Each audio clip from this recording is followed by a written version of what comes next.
what we tell everybody is that people come before the eggs, right? We can replace the eggs, we can do different things with the equipment, but we can't fix the people. So the message is clear, and it's always been the same, right? That our employees come first. Now, we do that in a lot of different ways. We start with the orientation process. Any new hires, young workers, right from the start of that process, we let them know that this is the expectation, and then we just keep pushing that message down all the time. And a lot of audits and a lot of walkarounds and just talking with employees, making sure that everybody understands that it's better to take that extra 5 minutes as opposed to getting in an accident or doing something that might be hurtful. Right now, currently, I'm also training a maintenance guy, right? And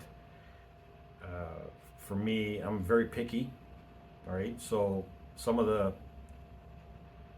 things that I like, all right, I like to do, I'm pushing that.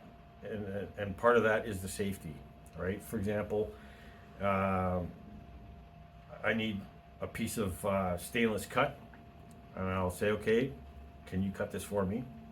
He'll go get the grinder with a cutting disc, right? I'm like, where's your safety, your face shield?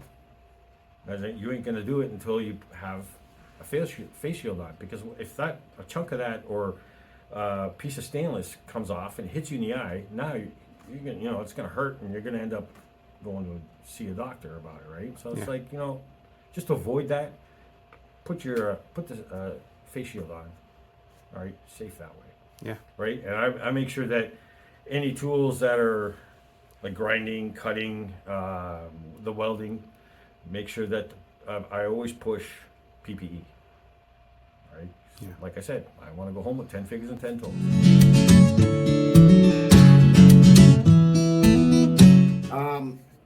I've worked in many places in this country since I've been here in 2001, and this is the best workplace I've ever worked at.